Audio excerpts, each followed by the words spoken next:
Through my LinkedIn network, I came across a fantastic piece of social science published on February 9th, 2024 in Nature Climate Change, entitled Globally Representative Evidence of the Actual and Perceived Support for Climate Action. 4 academics completed the Herculean task of a representative study across 125 countries, interviewing nearly 130,000 individuals. They wanted to gauge the global population's willingness to act on the climate and nature crisis. The results are surprising and certainly go against the narrative often told in the media and by our politicians.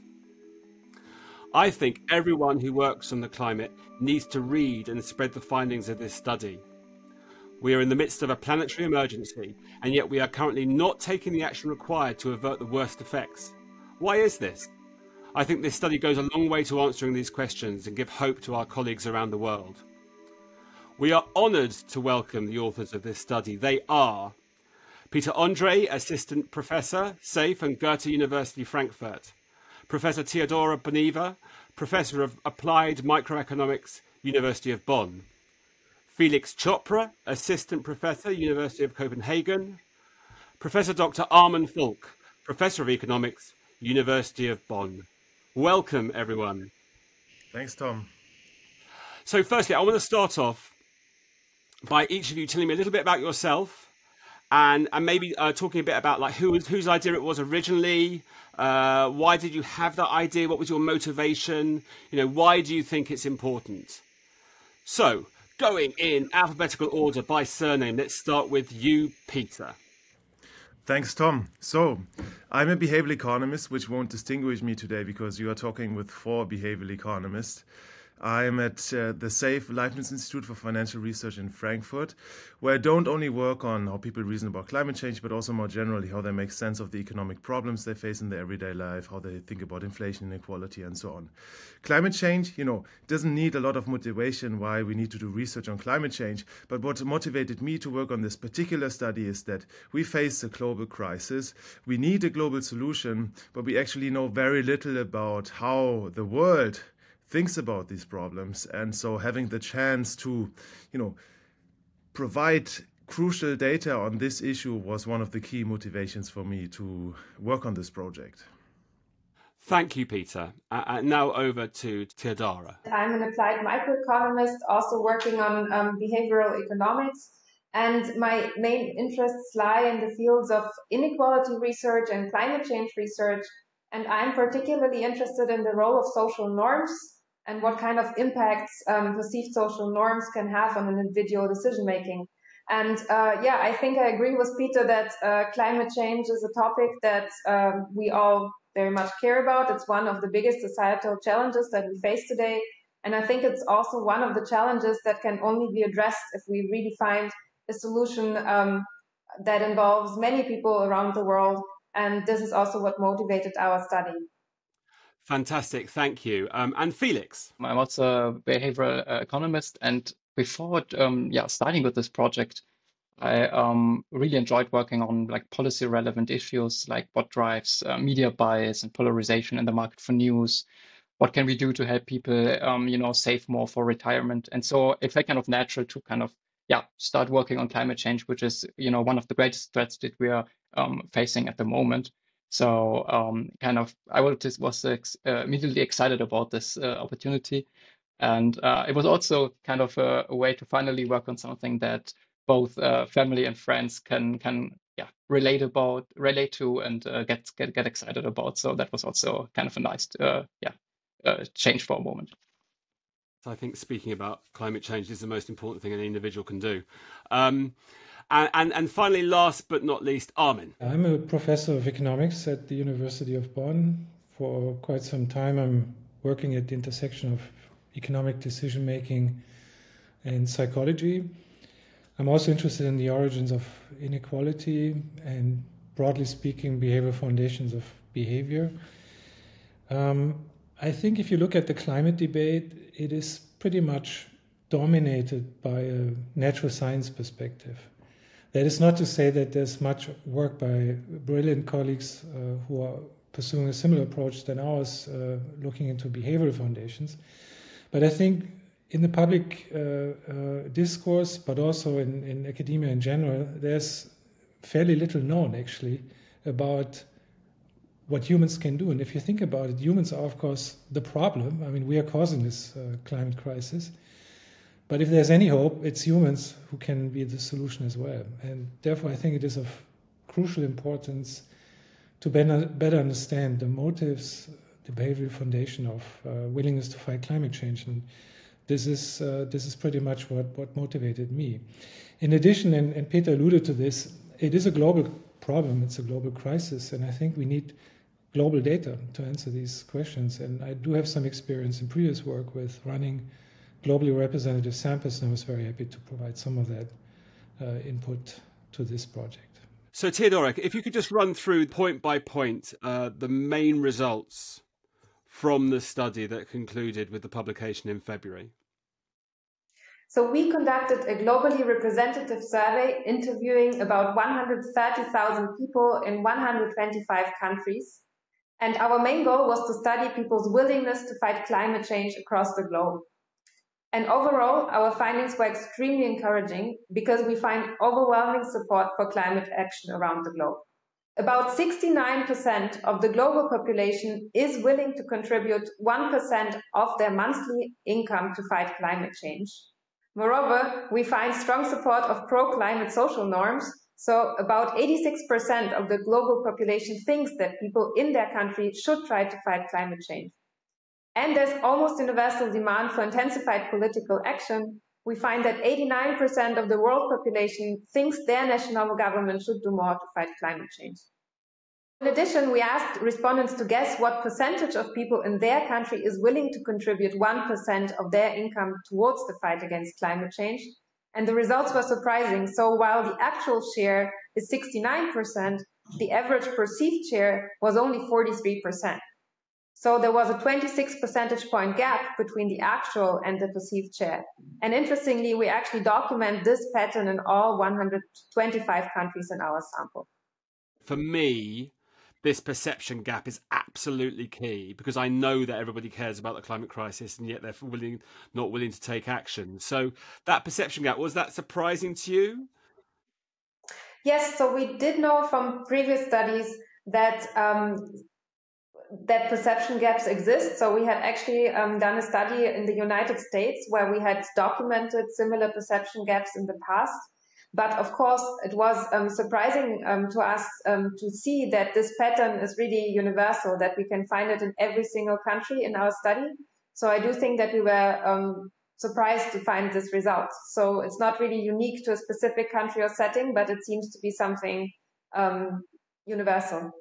And if I may add, this is also why I think the finding that there is actually a strong support all around the world should also not be underestimated, because, kind of when we look at our, friends, peers, social groups, our own country, then, we might have a pretty good understanding of what's going on there locally. But at least when we started the project, it was far from clear that, everywhere around the world, there would be such a large support for taking action. And I think without that, I think the perception gap wouldn't be, such a big deal if we would have found out that there's actually only a small share of people around the world that, would be willing to give up, part of the income. So in that sense, I think also for the first finding, it's kind of surprising how universal this the support actually is. Maybe it's good, to take a step back and say what it actually is that we measure. What we do measure is that in essentially all countries, and certainly at the global level, a majority thinks that it is actually in a minority position. So despite the fact that your views are held by the majority in your country and globally speaking, your own perception is you're in a minority. And we know from, so to give numbers, globally speaking, 30% only believe that they are in the majority. In Germany, it's even more pronounced. More than 2/3 in the German case are willing to support the fight against climate change by willing to contribute 1% of their household income, but only 23% believe they are in a majority. So what that means is we are weakening ourselves to some extent. We are limiting our power and our determination and motivation by these misperceptions. And the reason is that one of the most motivating factors in human behavior is that we are more willing to contribute to public goods or common goods the more we believe others are doing this as well. So the misperception in this particular case is not just an academic finding that is kind of interesting and spurs maybe interest in explaining it. It has immediate, deep impact on people's decisions and therefore on tackling the climate crisis. And in that sense, I think our paper making this transparent and making it transparent on a global level is some sort of, I don't know if that is a good term, but let's call it for now, some sort of social empowerment, really. It is reminding people that they are stronger than they believe they are.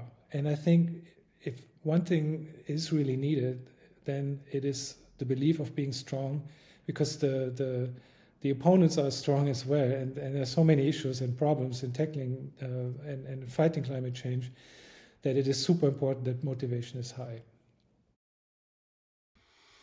So, Peter, why do you think this is? It's a great question that we've been asking ourselves a lot over the last years, as you can imagine. Within this project, we don't have the data to answer it, but of course, we're happy to hypothesize. And let me highlight 3 things. One is that it's extremely hard to act against climate change, and we are living in a world in which it's even harder than it needs to be, because market doesn't provide the right incentives, carbon taxes are insufficient. So actually, when I'm at the counter at the supermarket, every time I need to remind myself of the carbon footprint of different goods, and that's difficult. Likewise, we think we're in the minority, so we think we're the only one to act, and then actually getting your act together, it's difficult. So I think we live in a world where it's harder than it should be to translate these good intentions into good actions. And what we see from others is what they do, not what they think, primarily. We know maybe the thoughts of our close friends and family, but not of the general public. So it's easy to infer that everyone else doesn't care, and it's a wrong inference. And I think that's the first answer, or a potential first answer to that question. The second answer is that in the past, and maybe even today, the media has disproportionately covered those who are skeptical of climate change and hesitant to do something against it. And, this has been uncovered by other scientists, and I can only hope that also in the light of our results, media changes how it reports these issues. I mean, it's really important to discuss the pros and the cons of specific instruments and so on, but we shouldn't forget that on the question of whether we should act, there's actually a large consensus. And then the third potential explanation is that, say, 20, 30, 40 years ago, this was not a public issue. Scientists have slowly started to understand the problem. Awareness has been there for more years, but it took some time till it became an issue of public interest. So we are living in a time of a norm shift. We're starting from a world where you didn't need to think about the consequence of your behavior for climate change. Now this has clearly changed. And people have started to think about it, but it takes time for perceptions to catch up with the change in private attitudes that has occurred over the last years. So we are lagging behind. And there are actually, some self-reinforcing mechanisms here in place that make it harder to leave this equilibrium where we think everyone else doesn't care.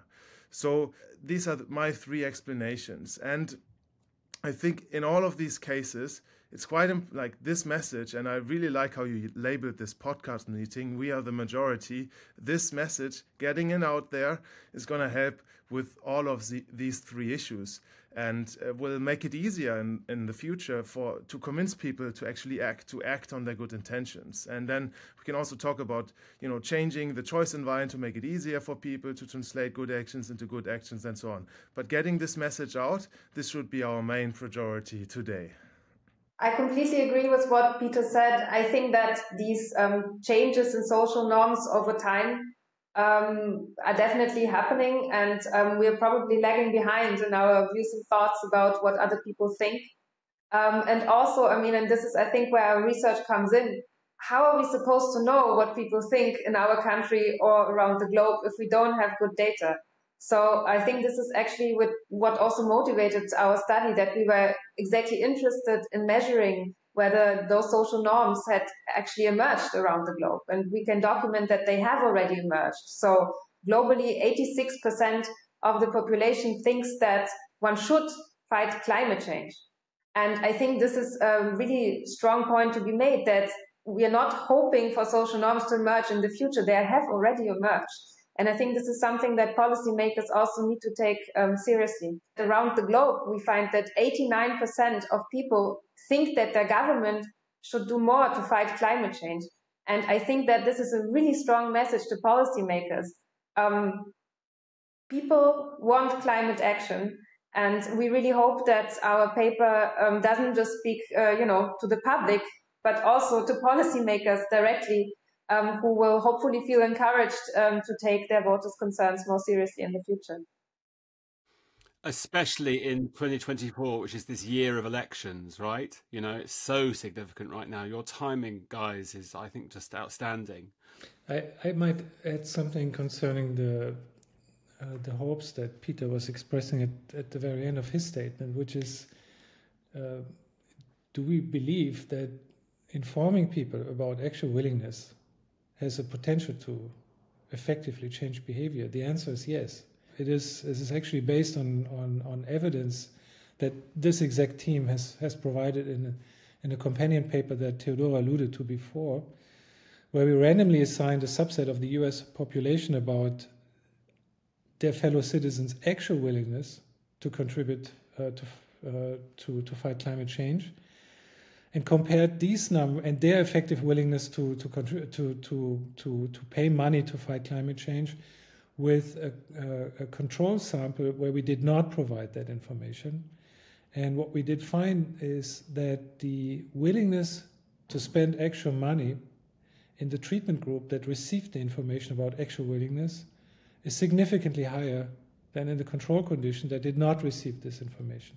So in a sense, we are comparing two worlds here, one that knows about relatively high numbers of willingness to contribute because there were misperceptions as in our study, and another world where people do know, and in that world people are actually more willing, and this is, as I said before, partly explained by our willingness to be conditionally cooperative. We do condition our behavior on the behavior of others and the beliefs about their behavior. So I think the hope that Peter expressed is actually more than a hope. I think we can be pretty sure that informing people about actual majority opinion has the potential to change behavior. And that's what I love about this process that we're going through right now. And if we are successful in getting this message out there, we're going to be almost postmodern. We are going to be having a direct effect on the results of this study by promoting this study. I've got a theory as well, which is that we're existing in this mass shame because we're all complicit. Because we have to be, because fossil fuels are so utterly baked into absolutely everything that we do. And, I've said I'm a climate hypocrite, and I think it's something that has to be owned and therefore destroyed in the same way as, say, the N-word was owned and then destroyed by the civil rights movement in the 60s. And it's definitely, these accusations of hypocrisy are definitely something that has been propagated by the fossil fuel PR machine over the years. And I think that this this silence that we find ourselves in is this sense of mass shame built on by scurrilous PR tactics. Does that hold water with you guys, my theory? I like this general point that since we are still living in a time where the institutional responses are insufficient, many actors, also those who are clearly on the pro-climate side, appeal to morality and argue that it's bad not to act and blame those who might not follow the right standards. And this has a huge potential to fire back because you basically tell people that they are doing big mistakes. Nobody wants to hear that. And as I said earlier, it's very, very hard to do something against climate change for individuals in the current climate that we live. So I don't think it's necessarily the best starting point to blame those who don't manage. Rather, I think Armin called it empowerment, this idea of like, we are the majority, we want to do something together, we can achieve that, we know what to do, science has the answers, so let's shape institutions, let's make sure that we can act on our intentions. I think that is a much more positive message rather than blaming those who struggle, but still actually many times care about the problem. I find it surprising how often you hear the narrative on TV or also in radio shows where people just claim that there is no support for climate action. So they have no evidence, no data whatsoever, but they're very happy to say, oh, but this policy proposal, we can't do it because the majority does not support it. And it's interesting because, I listen to the radio show and I think, yes, but you have absolutely no data to back up your claim. And it's remarkable how some people just make statements like this. And many of those statements are just false. They're just incorrect. And, fighting back on this misinformation and saying, okay, what are your facts? What is your evidence? I think this is just really important. And our study suggests that the vast majority of the population in many countries around the globe is not just willing to incur personal cost to fight climate action, but also really demands this intensified political action. So pretending that this support doesn't exist, it's manipulative and wrong. It also makes sure that we waste a lot of energy in discussing the wrong question, namely whether we should act. I think this question can be clearly answered. On a natural science basis, it's important to act. And then on a social science basis, many people care about the problem, take it seriously, want to act. We should talk about how, and how to do it in a way that is fair, that gives everyone a chance to participate, and compensates those who have to bear the largest weight of the adjustment. These are the questions that we should discuss. And of course, there will be disagreement and there will be a heated debate. We want to have it, but we should not forget that we are pretty much there's lots of agreement on the starting point of this debate, namely that we want to act. No, I think we're living in this age of, well, as your report has revealed, not denial, but inactivity, which endlessly frustrates me as someone who's worked at every spectrum of the climate movement, from activism all the way through to international advocacy. Tell me a bit more about what you saw the goals as being, or did you presuppose that going into it, what your end goal was going to be? Science is a process, right? And of course, the end goal, if you like, is can we contribute anything to successfully mitigating the problems and fighting climate change? But when it comes to reasonable objectives and goals, I guess, from what you can expect from a paper or from a research project, it is really to disentangle motives that are speaking in favor or against our willingness to fight climate change. And as a very first step, to document where we are. I mean, if you think about it, it's kind of absurd in some sense that we are now talking about probably one of the greatest, some people would say it's the greatest crisis humans are facing. And despite that, in our own data, we will see that people don't know about it. I mean, we ask people about their beliefs, and they are all, or most beliefs are actually wrong. People are too pessimistic about other people's willingness to fight climate change. And that shows how important research is that starts at the very fundamental question, which is, what is the willingness, right? And there's a lot of political debate, saying, well, people are not willing to support the fight against climate change. People have vested interests in making that point, in telling these narratives, if they are not interested in fighting climate change, etc.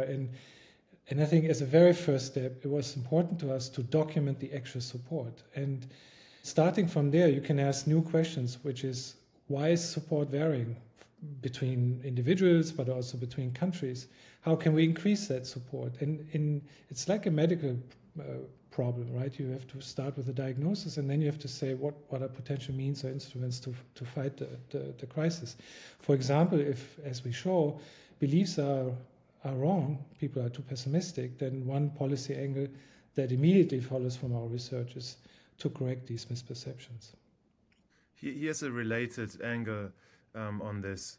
So what I've been puzzled about since many years is that we obviously face big problems, and these problems are caused by ourselves. So it's really bad. We messed it up on many dimensions. But at the same time, I mostly meet genuinely nice people. People whom I like, people who I believe want to do the good thing. So how is it possible that good people mess it up so badly? And I think here the behavioral science perspective is really important. And our study basically echoes this central conflict. Many people are willing to do something against climate change, more so than we thought. And this pessimism might be one of the reasons why it's so hard to actually make progress in practice. And this study has been one of the light moments for me, because it helped me understand this puzzle a little bit better. So, Theodora, did you share that sense of positivity and hope that Peter expressed just then? Yes, so I think when we originally started off doing the project, of course, we didn't know what we would find. So, of course, we were hoping to see high levels of support for climate action around the globe, but we, of course, didn't know. That was the whole point of doing this research. And so I was definitely sharing the hope that Peter mentioned, but of course, I couldn't be sure that we would also be finding what we eventually found. I think in terms of your question about whether we knew exactly what we were going to do when we started off with the project. So while, of course, we had these general goals that Peter and Armin already described, the devil lies in the detail, right? So once you start working on this, you need to decide how do you exactly phrase the questions so that you can actually obtain answers that are interpersonally comparable, that can also be compared across countries in a meaningful way. How do you actually sample so that you can make the claim that the data you have collected is actually representative of the population as a whole? And so, of course, there were many design questions along the way that we had to tackle. Here's one thing I want to share with people, which is it is super painful to cut down survey questions in light of a given budget, which was generous. The set of interesting questions we couldn't ask is huge. So when Armin there was talking about how it was very, very difficult, I could see Felix, you smiling wryly and nodding. So do you want to tell our audience a little bit more about like the difficulties and the challenges faced doing the work itself? We had a pretty good idea of what types of questions we wanted to ask right from the beginning, I would say. And as Armin said, I think, if we would have fielded this survey, it would have been maybe like a 15-minute interview in the field, which was way beyond the time that we had available for the study.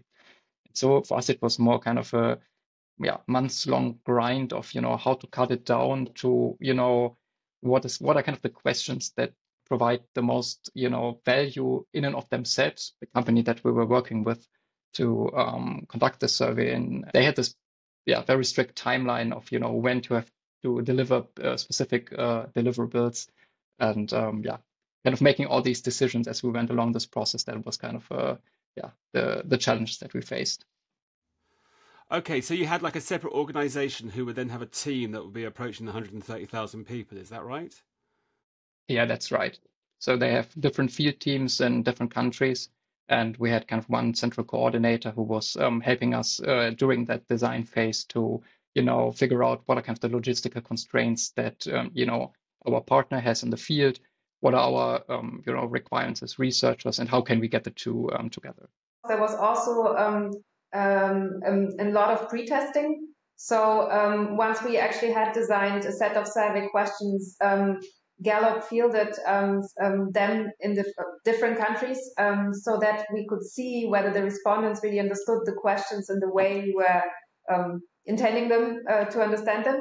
And so there we also obtained quite some useful feedback in terms of how to phrase the questions so that everybody understands what we're actually asking.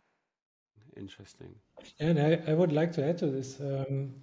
It sounded a bit like Felix was maybe criticizing Gallup. I think actually some of the time constraints were good, because otherwise we might still discuss some of the, questions as of today. The other thing is their expertise on cultural variation and how items are perceived in different languages and different cultures is extremely useful. And I think that they did a really great job in maneuvering us, into a very difficult terrain, which is asking similar questions to people with a super different cultural background. Even within country, the cultural background can be very diverse. Think about countries that speak, 10, 20, 30 different languages, for example. Even within the same language, cultural differences can be enormous, from age to, rural versus urban areas, etc., etc. So finding the right words to get a meaningful response from, and this is known before, very different people is not trivial. And if you, in the end, look at the survey questions, this is something that I've experienced often in my own, but also other people's research that I really like, is it looks very simple. And if you look at it, immediate thought is, oh, I could have done this myself. It's like with good paintings very often, right? Once you see it, you think, oh, that is easy to do. But then the question is, why didn't you, right? Why? And in the end, the answer is very simple. It is very difficult. And I don't think we as a team would have been able to accomplish this without the help of Gallup. So I think there were more than just, the administrative vehicle to actually run this study in many countries. That is true too, but they also gave us much advice in terms of how to phrase questions, how to avoid misperceptions, etc. So I think that was a very good and fruitful cooperation, really. Maybe it's a good point in time to express some our deep gratitude, really, for people who have supported this. And it's in particular two institutions. One is the Deutsche Post Foundation, which really contributed the big chunk of the money that was needed. And the second important third party amount of money came from the Excellence Cluster eContribute at the University of Bonn. And we are really grateful for that support. Any favourite questions, any darlings that had to be let go, that didn't make the cut, that you'd like to share with the audience right now? I think one of the most striking findings of the study is this huge perception gap. And we only were able to document it for one question for the whole world, for all the 125 countries that we surveyed. But in principle, had we had more time, we could have asked it also for other domains. For example, we asked whether people think one should try to fight global warming. And you could ask how many other people think agree with that statement. These questions would have been very exciting to ask. Fortunately, we know based on our data, based on data from smaller studies that have been done with national samples, that it is actually the case that we find perception gaps in these domains as well. But it would have been so much fun to have it on the global scale. Tell me a bit about what the reaction has been so far. Well, so far I think the feedback was extremely encouraging. There are several indicators you could look at. One is the Altmetric score, which is kind of a measure for public attention, both in media coverage, in social media, as well as scientifically, etc. We had many interviews and a large press coverage. And I think in that sense, it made a splash and we are very happy about it. Excellent. Felix, over to you on this question around the reaction. Yeah, I can only share Armin's sentiment in that the fact that we are sitting here together and talking and discussing our results is kind of, indicative of the fact that, the reception has been very positive. And we've received similar requests for interviews and media coverage. And, getting these requests actually was quite exciting after having worked on this project for such a long time, this fantastic team. And, we were always hoping to kind of have an impact and to, get attention and, both from policymakers, but also from the general population. And seeing that unfold now is, I think, feels really amazing. Many journalists reached out to us, but one thing that I was also particularly happy about is that many people contacted us who have actually devoted their lives to the fight against climate change, who work in NGOs of small or medium size, or who work at UN Climate Change, for example, which is based here in Bonn. And the people who reached out to us, they really have two messages that they want to share with us. The first thing is that we are also providing hope to them, because they are saying, well, we are up against this, big challenge, and we can only solve it together. And that they really feel encouraged to continue with their work when they see our results, because they also see more hope in actually achieving the goal of effectively combating climate change. The other thing is that, of course, many NGOs or also, institutions like UN Climate Change, they also need to spread information about the climate crisis. And one thing is, of course, they need to be truthful and correct in how they portray the crisis. And a lot of the news that you get are negative because, of course, all the consequences we can potentially think of are negative. And this positive message that a large majority across the globe is willing to take climate action and expects their governments to act, this is something that is also encouraging, of course, to their audiences and to the people that they want to reach. I was particularly happy about one charity that reached out to us, which is called the Climate Majority Project. So it's even their main goal is to actually spread the message that you are part of the majority. And, they were particularly happy also to learn about our results because we really provided some of the evidence for, the work that they're actually currently doing. I hope that for all of these reasons, there will be a long-lived impact on the debate and that we won't forget, this should not just be one happy moment, one piece of good news.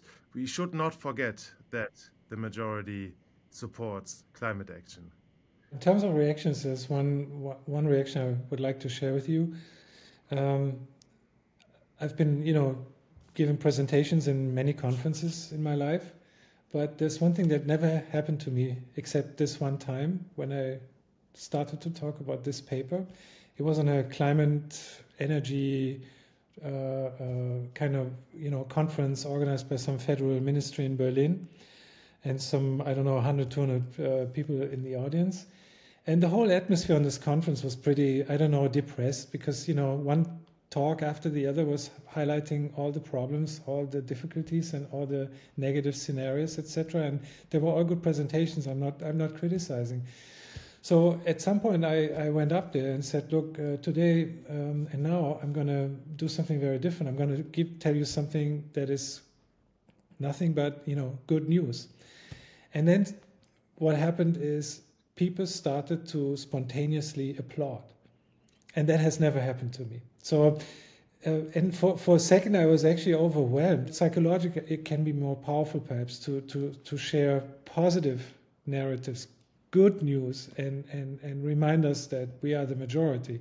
And in that sense, I think it's much fun to spread the news about this paper. That's a perfect bridge into the final section. But before we get there, I just want to talk about one more thing, which is about using this as a bridge, an interdisciplinary bridge within academia itself. So you guys are working within social science and economics. Can you see any way in which this research can sort of go over to other academic branches of thought or other colleagues in different subjects?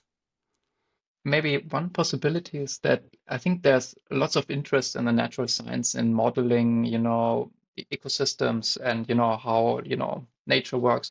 And I think the current, state of the art in this, type of research is to also include kind of this interaction between humans and nature.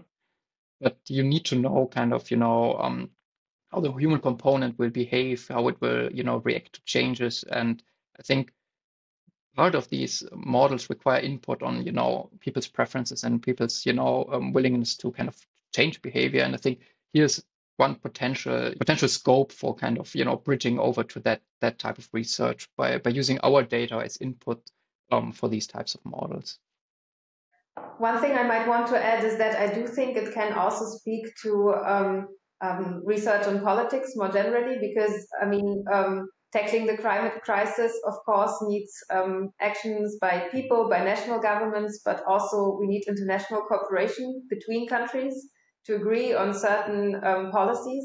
And I do think that documenting that not only people in your country are supportive of certain things, but also in other countries across the globe, I think that can be quite interesting for people who kind of think more about those kind of international agreements on the topic. In many societies, democratic societies, we are, for good reason, I think, concerned about the stability and the strength of democracies. We talk a lot about echo chambers, polarization, and these mechanisms. And I think one of the key threats to democracy is a misperception about the vast, similarity in views, values, and attitudes that is actually prevailing. While media and many academics talk about polarization, suggesting that the core of the societal values, so to say, is very, polarized and amorph in many ways, it seems it's not, right? The majority is, in fact, supporting democratic values.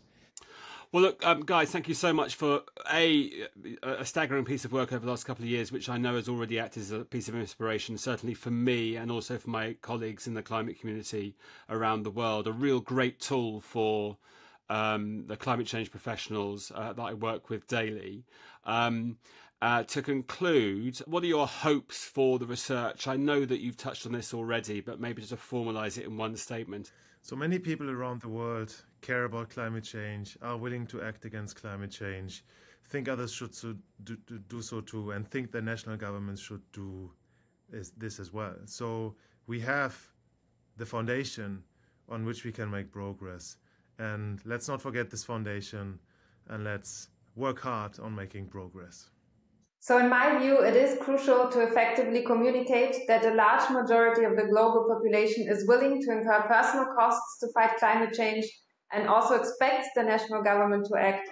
So in our view, such messaging can increase public willingness to contribute even further. And of course, our hope is that these messages also reach and motivate politicians to take decisive action. Yeah, Tom, you already alluded to the election the many elections that are going to take place this year. And I think when people head to the voting booth, I think they should kind of think again about the fact that, most of their peers actually want to see more ambitious climate policies. And so I hope that, we will also have to we'll be able to make an impact there. Yeah, I think social empowerment is maybe a key word here. And this is true for everybody. Everybody who has good intention and is interested in fighting climate change may feel some support from these findings, but also politicians themselves, because they are in a world with many trade-offs. People have different opinions, etc., and letting them know you're in a majority position if you pursue this proactive climate policies, I think could help them. And then finally, Theodora, I think, mentioned this. I hope it will counteract this bullshit about, people are not willing to fight climate change. I hope it will counteract these negative narratives and instead put a positive narrative. We are the majority. Thank you so much for participating in this podcast today, guys. I really appreciate your time. And to the audience, thanks for watching. Please do share this research with all your friends and colleagues. And remember, overcoming the climate and nature crisis starts with talking about it.